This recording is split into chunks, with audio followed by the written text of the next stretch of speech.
மகாராஷ்டிரால கள்ளச்சாராயம் குடித்து 18 பேர் பலியாகி இருக்கிறார்கள். அது மட்டுமின்றி பலர் உயிருக்கு ஆபத்தான நிலையில் மருத்துவமனையில் அனுமதிக்கப்பட்டிருக்கிறார்கள். மேலும் தகவலை செய்தியாளர் ரமேஷ்குமார் வழங்க கேட்கலாம். ரமேஷ்குமார், வணக்கம். முழு தகவலையும் சொல்லுங்க. மகாராஷ்டிர மாநிலம் புனே மற்றும் பிம்பிரி சின்ச்வாடி உள்ளிட்ட பல பகுதிகளில் கள்ளச்சாராயம் அருந்தியதில் பலர் உயிரிழந்திருக்கிறார்கள். தற்போது வரை 18 பேர் உயிரிழந்திருப்பதாகவும் மேலும் பலர் உயிருக்கு ஆபத்தான நிலையிலே மருத்துவமனையில் அனுமதிக்கப்பட்டிருப்பதாக தகவல் வெளியாகி இருக்கிறது. மருத்துவமனையில் அனுமதிக்கப்பட்டுள்ள பலருக்கு கள்ளச்சாராயம் காரணமாக பார்வை இழப்பு, மூச்சு திணறல் மற்றும் உறுப்புகள் செயலிழப்பு உள்ளிட்ட மோசமான பாதிப்புகளும் ஏற்பட்டிருப்பதாக கூறப்படுகிறது.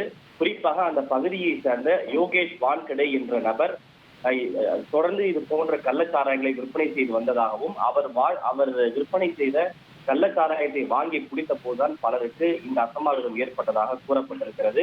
குறிப்பாக இந்த கள்ளச்சாராயத்தில் அளவுக்கு அதிகமான நச்சுத்தன்மை வாய்ந்த ரசாயனம் கலக்கப்பட்டதே இந்த உயிரிழப்பு மற்றும் உடல்நல போராடுதலுக்கு காரணம் என தெரிய வந்திருக்கிறது. இதனால் அந்த பகுதியிலே ஒரு பெரும் பரபரப்பு ஏற்பட்டிருக்கிறது. உயிரிழந்தவரை மருத்துவமனையில் மகாராஷ்டிர முதல்வர் தேவேந்திர பட்னவிஸ் நேரில் சந்தித்து ஆறுதல் தெரிவித்திருக்கிறார். வெறும் கள்ளச்சாராய விற்பனையில் ஈடுபட்டு வந்த யோகேஷ் வான்கடே என்ற நபரையும் காவல்துறையினர் தற்போது கைது செய்து அவரிடம் விசாரணை மேற்கொண்டு வருகின்றனர்.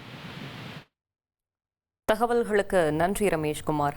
1,28,00,000 மனங்களை வென்ற தந்தி டிவி யூடியூப் சேனல். தவிர்க்க முடியாத தம்ப்நெயில், கலக்கலான கான்டென்ட்ஸ். நீங்களும் இந்த குடும்பத்தில் இணைய இப்பவே சப்ஸ்கிரைப் பண்ணுங்க. அசுரபலம் கொண்ட எங்கள் டிஜிட்டல் கரங்களில் உங்கள் விளம்பரங்களை சேர்க்க வாட்ஸ்அப் பண்ணுங்க. 8939888838. Email advtthanditv@dttv.in.